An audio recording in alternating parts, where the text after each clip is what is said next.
code to get there. It'll take you right there. But you can, if you go to you in the lower right-hand corner, click on more, and then events, you'll see Remnant Church right there. All the scripture verses, all the notes are right there where you can follow along. If you take your own notes, make sure you save it though, because otherwise YouVersion just kind of dumps it. So here's our big idea for today. It's this. Oh, sorry. We're doing the Sermon on the Mount. Jesus did not preach the Sermon on the Mount so people would admire it. He preached it so people would choose it. This is how we're going to land today. So keep this in mind as we work through this. Like, where are we going with all of this? The Sermon on the Mount, as you remember a few weeks ago, begins with a blessing. Blessed are these, and blessed are those, and blessed are these other people, right? Begins with a blessing, but ends in chapter 7 with a warning. Not because Jesus changed his mood during the course of the sermon, but because love warns. A loving parent warns. Oh, don't touch that, it's hot. Oh my God, don't touch that, it's cold. Oh my gosh, don't do that because it's electric. A loving doctor warns. A doctor that cares will warn you. Listen, bro, stop eating Oreo cookies. You're already type 2 diabetic. Weirdo. And a loving Savior warns. The most loving thing Jesus can do after describing what life in the kingdom is like is to tell us what's at stake if we ignored it. I talk all the time about how Matthew 5, 6, and 7 is the most beautiful, beautiful sermon on how to live our lives. It's beautiful. But beyond telling us what the kingdom of life is like, he wants to also tell us what's at stake if we ignore it.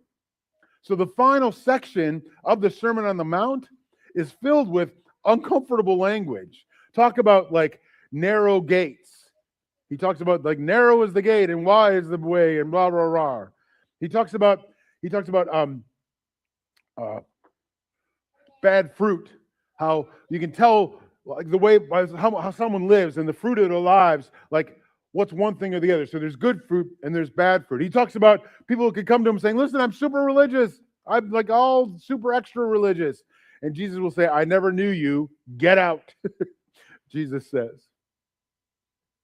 He talks about how if we're not careful of where we build our houses, where we find our foundation, that we could build it on the sand and it would crumble. Houses collapsing on the beach. These are not threats. They're an invitation to reality. Jesus is pulling back the curtain and saying, not every path leads to where you think. Oh, it's got to be good. Listen, I'm not going to swear as much, or I'm not going to drink as much, or I'm not going to party as much, or what. You might think that I say, okay, I'm good. I'm good. That's not how it works.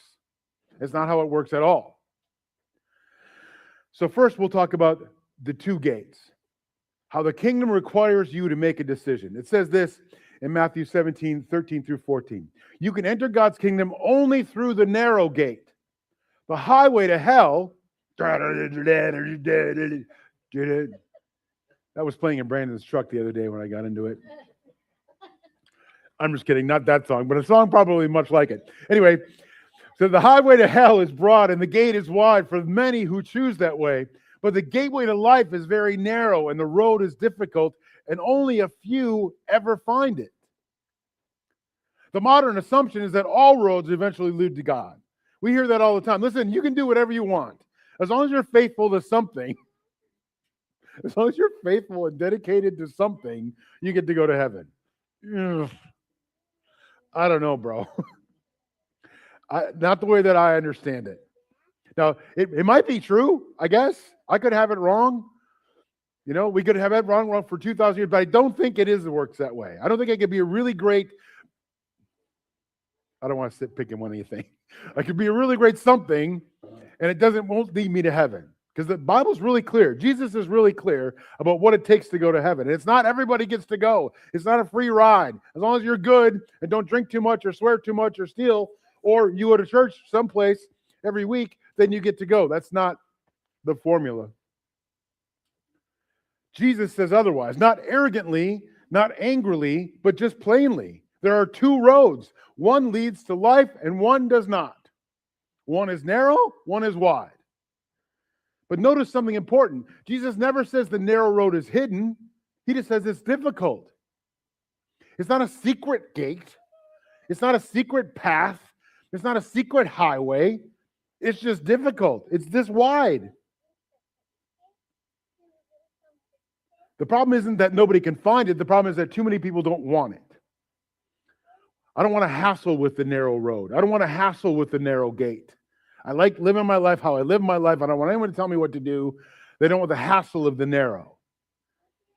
Because the narrow road requires surrender from us. The broad road lets me define truth. I get to decide where I'm going. I get to decide how I get there. But the narrow road requires me to receive truth. And there's a difference there. We talk about our truths a lot, don't we, in today's society? You just live out your truth, girl. I mean, I get part of that. Sorry, London came for prayer, and then I put a thing in my mouth because I didn't want to have bad breath in front of her, and now I keep clinging it around in my teeth. When we talk about the truth, there isn't a my truth. Unless my truth is his truth. I don't call the shots. I don't call the shots. And if you're here trying to figure out how you can navigate this way where you can still have your truth and his truth and still get through this narrow gate, I got bad news for you. It's not going to happen. I'm sorry if you were expecting other news. The broad road asks, what do I want? And the narrow road asks, what does God want? And there's a big difference. Psalm 1, this is all those ways. Yeah, sorry, I forgot I had that slide. So they don't all lead to heaven. This is the popular way. I don't want to get into this today. We will someday, but I don't want to get to... Anyway. All right. Psalm 1 begins that same way. Two paths, the righteous and the wicked. Two directions, two destinations. Jesus isn't inventing something new when he talks about narrow paths and wide paths. It's been part of the faith forever. It's been part of Scripture forever. He's standing squarely within Israel's wisdom tradition and saying, the choice is standing in front of you right now. You have to decide. Narrow path or wide path. He also talks about how there are two trees. How the fruit reveals the roots. The fruit reveals the health of a tree. Matthew 7:15 says this, beware of false prophets who come disguised as harmless sheep, but are really vicious wolves. You can identify them by their fruit. That is, by the way they act. Can you just say, we don't always do this, but will you just say it with me? By their fruit. Ready? By their fruit. It's so important. People can talk all they want. They can say all they want. Prove it. Prove it. Does your life prove it? Does your attitude prove it? Do your actions prove it? Prove it. By their fruit. That is, by the way they act. Can you pick grapes from a thorn bush or figs from... That's a lot to say. Can you pick grapes from thorn bushes or figs from thistles? A good tree produces good fruit, and a bad tree produces bad fruit. A good tree can't produce bad fruit, and a bad tree can't produce good fruit. This might sound like he's Sesame Streeting you through this. But we still get it wrong, don't we? We still align ourselves with people that are bad fruit. Bro, that's bad fruit, man. Stay away from that fruit. I know, but he's so cute. It's so much money. I really enjoy it. What? So when he says, I get the fruit in the tree already, good fruit, bad fruit, good tree, I get it. But he says it so much so that we can't get it through our thick skulls. We can't be adjacent to bad fruit and think that we're going to be good fruit. If you got one bad apple and you put it with a bunch of good apples, do the good apples make the bad apple good, or does the bad apple make all the other good apples bad? Is that a song? Oh, did you want to sing that next week? Oh, it was a Donny Osmond song? Like with his purple socks. Like it's not true. You get people that say, listen, I'm just going to be with this person and I'm going to make them good. Maybe. I'm just going to hang with these people because I'm going to make them good. Probably not. Probably someone's going to change. If there's good fruit and there's bad fruit together, one of them's going to change. And I've just never seen bad fruit go good. Raise your hand if you've ever seen bad fruit go good. I don't think there's any recovery. It's a bad banana, it's a bad banana. Bad apple's a bad apple. Watermelon, once watermelon gets all, it's bad. It doesn't get back good again. It's just bad. So when he talks about good tree can't produce bad fruit, a bad tree can't produce good fruit. So every tree that does not produce good fruit is chopped down and thrown into the fire. Yes, just as you can identify a tree by its fruit, so you can identify people by their actions. False prophets are not identified by their charisma, not by their giftedness, not by their popularity, not by their influence. They're identified by their fruit. Whoever you're following, what does their fruit look like? And not just how much money they have. Because the love of money is the root of all evil, not the fruit of all evil, I would say. So let's not judge fruit based on how bad it really is. This is one of Jesus' most practical teachings, because fruit is hard to fake for forever. Oops, sorry. You can't fake fruit. You could like wash it and paint it, but eventually it's going to fade away and the rot's going to come out. Like when there's a rusty spot on your car and you like put some touch-up paint on it, rust is going to come out. It might look good for the day that you have to sell it, but 3 weeks from then, rust is already coming out. And the same thing is true of fruit. Like the fruit is the evidence. I can't cover up bad fruit. You can fake the leaves, you can fake appearance, you can fake spirituality. Eventually, fruit tells the truth. The issue isn't perfection, though. It's not like, oh, I need to be perfect now. The issue is trajectory. Am I headed in that direction? I'm never going to be perfect. But if I shoot for the stars, I'll land on the moon. Is that the saying? Something like that? Right? If I'm aiming high, I'm going to land high. I might not land perfectly, but I'm going to land high. But if I shoot low, am I ever going to land high? You ever have a bottle rocket and the bottle rocket tips over and it's going to come right at you? It's like, there's no chance that a bottle rocket, by design, should be in the air, will go in the air if it's not pointed in the air. The issue is trajectory. What kind of life is being produced? And this tree imagery runs throughout Scripture. In Psalm 1, it talks about how they'll be like trees planted along the riverbank. Jeremiah talks about they're like trees planted along a riverbank with roots that reach deep into the water. This idea of trees is central to how we understand faith. And both passages connect trust in God with healthy fruit. If I'm rooted in God, if I'm rooted close to the lake, river, if I'm rooted close to this source, healthy fruit. That tree isn't straining to manufacture fruit. The tree simply is drawing life from the right source. So Jesus isn't asking us to become fruit inspectors of everyone else. I'm not going to walk around and say, Lisa, let's talk about your fruit. He's asking us to honestly examine our own roots, to examine our own fruit, because fruit is never the goal. Fruit, as I showed you earlier, is the evidence of it. Prove it. What's the proof? Jesus says that we all can make two claims. Knowing Jesus is not knowing about Jesus, because that's not the same thing as knowing who Jesus was. It says this in 7:21. Not everyone that saith unto me, Lord, Lord, shall enter the kingdom of heaven, but he that doeth the will of my Father which is in heaven.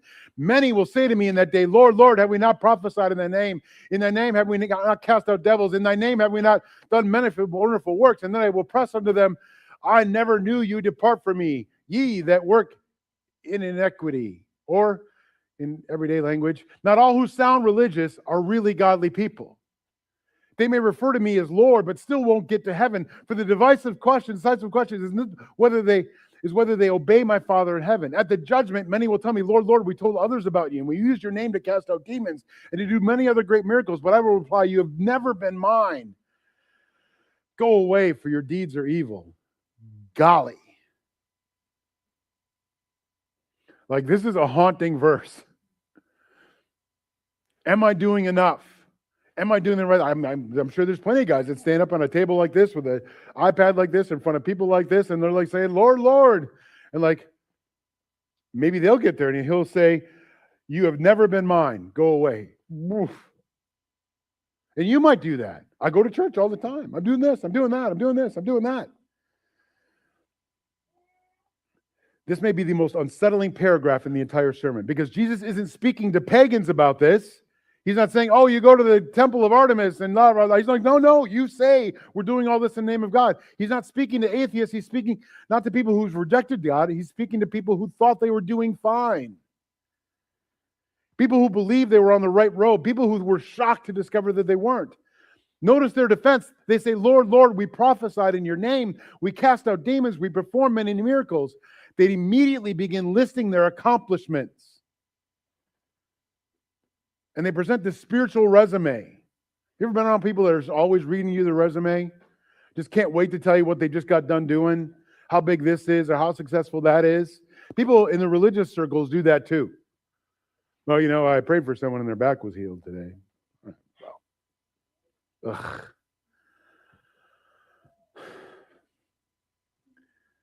Jesus never disputes the resume. Instead, he addresses the relationship. He says, I never knew you. You never knew me. You might have said all the things in the name of me or in the name of God, but I never knew you. You never knew me. And that's still happening today.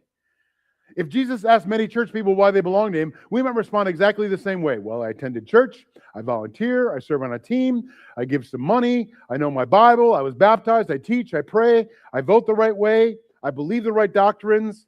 And none of those things are bad. Most of them are very good. But notice, every answer is still centered on what I do. I did all this, Lord. And Jesus doesn't seem interested in resumes. He wants disciples. The Sermon on the Mount has been exposing this all along, this whole 6-week series. Throughout this series, Jesus has repeatedly challenged religious performance. It's not about the performance. Some people give, but only when people will notice, or only when they get the credit. Some pray, but mostly to look spiritual. Some serve, but want praise for the effort. Did you thank me? You're welcome. I do that when I open doors sometimes for people. And I'm like, I make this big effort, and they seem kind of snotty, so I'll open the door, and then they just walk right by me. I'm like, you're welcome. I'll say it under my breath now. I used to say it not enough for them to hear, but I still say it. And some of us serve, but we want the praise for it. Some judge others while ignoring their own hearts. We talked about that last week. Some worry constantly because they trust money more than they trust God. Some say, Lord, Lord, but never actually obey him. Jesus keeps asking the same question, who are you becoming? Not what have you done, who are you becoming?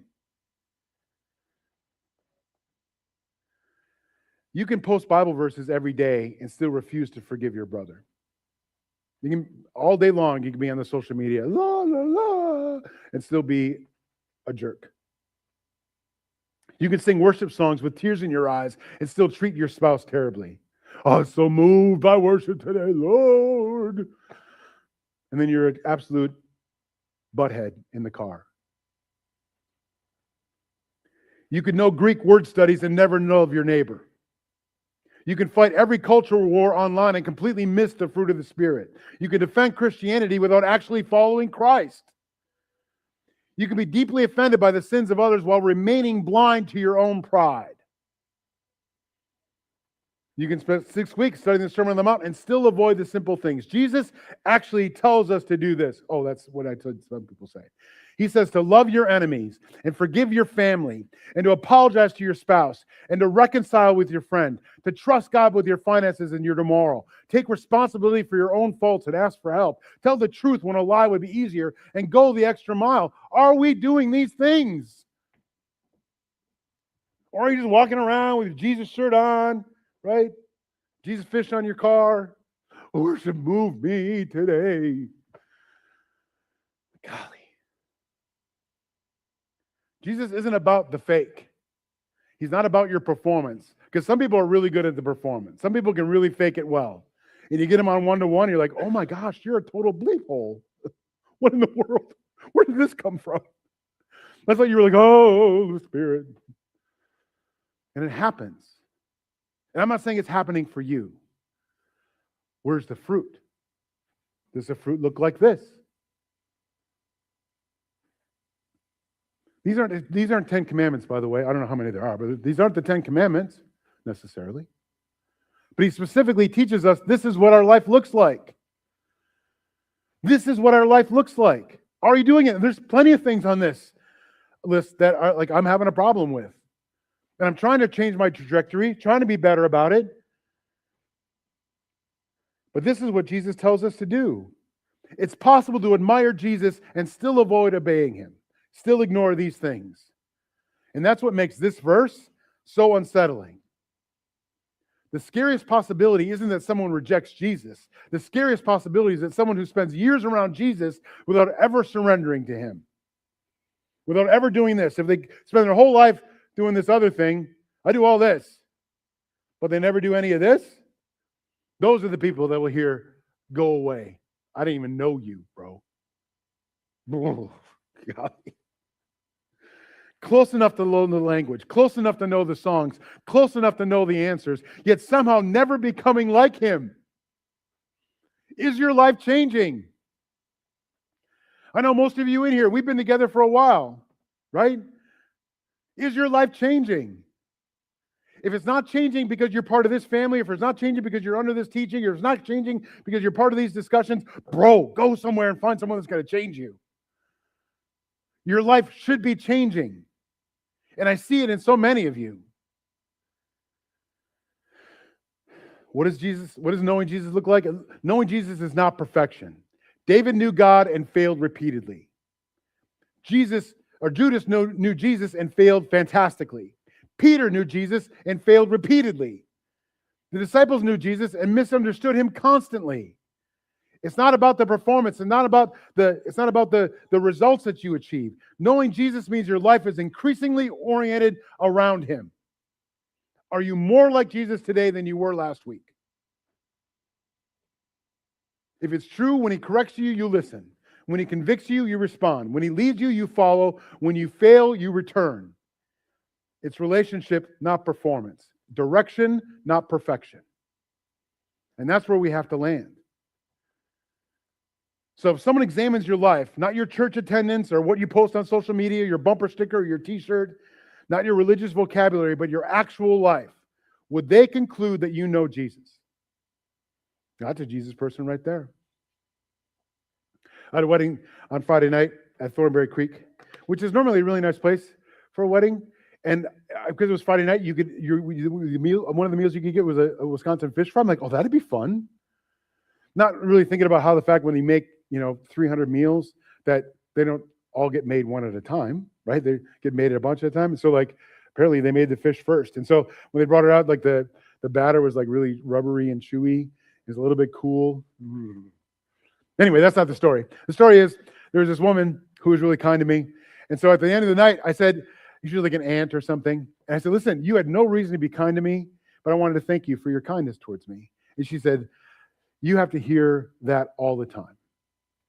This kindness that you felt for me, you must feel that all the time because of who you are. Golly.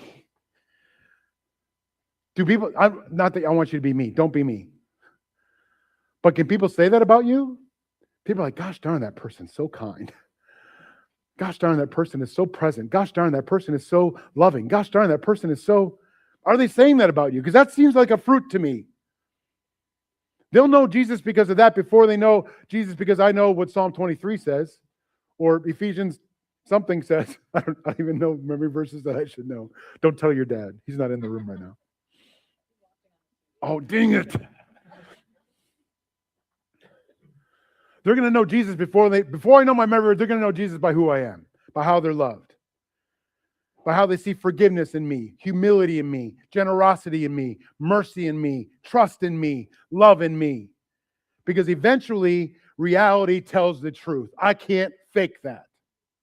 I can fake all the memory verses. I can fake the shirts. I can fake the Jesus fish. I can fake it all. I can't fake humility, forgiveness, generosity, mercy, trust, and love. I can't fake it. And Jesus says that one day every resume will become irrelevant. The only question will matter is, did you know me? Did you know me? And how do you know whether you know him? Jesus says it's the fruit we just talked about. Jesus asks, where do we go in the storm? Jesus says, storms reveal foundations. Let's talk now about foundations before we get out of here. Because there are two kinds of foundations. Storms will reveal what we trust. Matthew 7:24 says this. Anyone who listens to my teaching and follows it is like it is wise, like a person who builds a house on solid rock. Though the rains come in torrents and the floodwaters rise and the winds beat against that house, it won't collapse because it's built on bedrock. But anyone who hears my teaching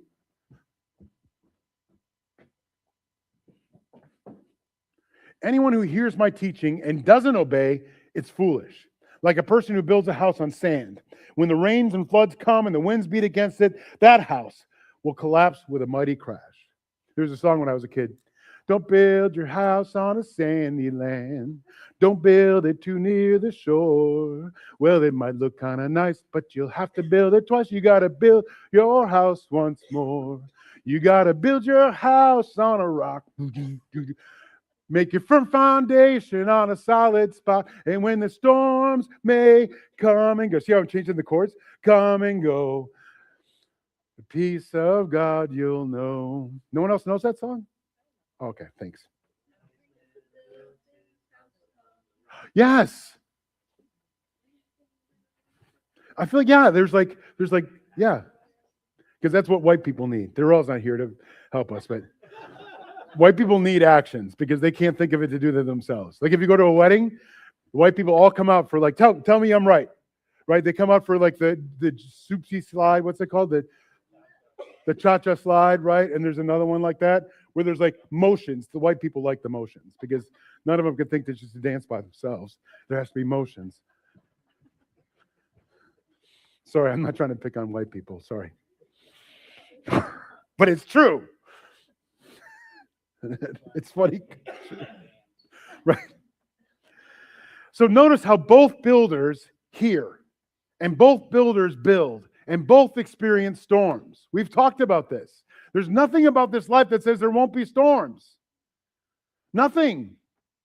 There's going to be storms. We talked about life's going to suck, you guys. Life sucks. Crappy things are going to happen. Both builders hear, both builders build, both experience storms. The difference is in the knowledge. The difference is in the obedience. My knowledge doesn't mean anything. Everyone can know, am I obedient? One obeys and one merely listens. And this is where American Christianity often struggles. We often measure spiritual maturity by the content we consume. Bible studies attended, podcasts heard, books read, sermons watched, concerts rocked, right? But Jesus measures maturity differently. He asks us, what did you do with what you heard? You can go to all the Jesus concerts you want, man. You can watch as many podcast videos of Craig Kushel and what's the guy's name at Elevation with the muscles, the hair? Stephen Furtick. There's nothing wrong with it. Why am I getting lightheaded all of a sudden? God's striking me down. Did you say Furtick? Sorry. We can listen to all that, but if we don't do anything with it, now you're just showing off. Oh, yeah, I was listening to this Kushel podcast and something. We said, who cares, man? What does your life look like? Are other people's lives better because you're in it? If you died right now, right, walk out of here, get hit by a car, please be careful crossing the street. But if you walk out of here, get hit by a car, does it really matter if you watched all the Craig Kushel videos or all the Stephen Furtick podcasts? Or for me, have you read all the N.T. Wright books? Is that going to matter one lick in the world? Nope. But did I do something to make someone's life better? I hope so. I hope so. Have you? What did you do this week? What did you do last month? I'm not talking about your kids, because I mean, like you have to. And your spouse, because you should. I'm talking about like just random people. Are random people's lives better because of you? That's the fruit. Psalm 62, 5 through 7 says this. Let all that I am wait quietly. This is David. Let all that I am wait quietly before God, for my hope is in him. He alone is my rock and my salvation, my fortress where I will not be shaken. My victory and honor come from God alone. He is my refuge, a rock where no enemy can reach me. This is how I have to build my foundation, on the rock. Not on my own accomplishments, not on my own resume, not on all the N.T. Wright books I've read, but on the rock. And this is one of those subtle moments in his sermon where Jesus is making an enormous claim. The foundation of Israel trusted that God was himself. Now Jesus says, build on my words, build on that. And that's a staggering claim. The end of Jesus' sermon is not, what did you think of my teaching? The end of the sermon is, what will you do with it? What will you do with the teaching? Don't leave here and not do something with it. I probably spend, of my week, I probably spend maybe 8 hours doing this. That's not, that's just one day, bro. It's just a day. And I do it not to entertain you. I do it not so that you think I'm funny or I'm charming or that you'll give money. I do it because I want you to ask, what will I do with that information now? The narrow gate asks, which path will you choose? The tree asks, what kind of fruit is your life producing? Those claimants, right? Do you know Jesus or do you merely know about him? And then finally, we ask, what are you building on? Which may be exactly why Jesus teaches it. So eventually, reality tells the truth. The road eventually reveals its destination. The tree eventually reveals its fruit. The disciple eventually reveals who they know. And the house eventually reveals its foundation. So what are our next steps? 1, identify your one thing. What is the one teaching from the Sermon on the Mount that you've resisted the most? Of all the things we've talked about over the last 6 weeks, what have you resisted the most and said, could never be able to do that? Not the one you think is easiest, not the one you like, not the one you admire or you agree with, the one that you've been quietly avoiding. Maybe it's forgiving someone. Maybe it's reconciling a relationship. Maybe it's trusting God financially. Maybe it's letting go of worry or stopping judgment and criticism. Maybe it's loving a difficult person or telling the truth or asking for help. Step 1, name it. You know what it is. You don't have to talk about it at your tables if you don't want. Name it in your head. Name it. Number 2, take one concrete step. Do it. Make the phone call, send the text, schedule the meeting, offer the apology, give the gift, pray in secret, ask forgiveness, trust God with a decision. Just take one measurable step this week. Be intentional about it. And 3, tell someone. The Christian life was never meant to be lived alone. Church was never meant to be experienced online only. I get that. Oh, hey, that's fun. You guys got a fun lamp on your table. Where are the? Wow. You guys are fancy. Sorry, I didn't notice that. Sorry, I'm really easily distracted. If you're visiting, now you know. We're never meant to do this by ourselves. It's impossible to do by ourselves. I can't say my faith is private, my faith is personal, I'm going to do it myself. I'm telling you. That's like saying I'm going to build a castle by myself. I guess. I mean, you could try. You can get one wall built, maybe. Tell a trusted friend, spouse, table mate, or member of your church family, here's the thing that Jesus has been pressing on in my life, and here's what I'm going to do about it. As soon as you say it out loud, someone else knows. And now they're going to hold you accountable. The things that I know about my guy friends from men's group, I know what they're struggling with, and I can hold them accountable for it. Right? I can ask questions in such a way like, I know this is what's up. Invite accountability in your life. Invite prayer. Invite support. You can't do it by yourself. So now that you've spent 6 weeks listening to the Sermon on the Mount, because the crowds listened too, Jesus never asked the crowds to be impressed. He asked them to build. So this week, don't leave the 6 weeks of notes, right? Leave with one act of obedience, because eventually the storms will come and it will be revealed by what you've built, right? Who you are will be revealed by what you built. Now, as always, we've created a handful of questions that we'd like for you to go through at your table, because this is the most important part of church, working it out amongst ourselves. What does this mean to you? How do you see this?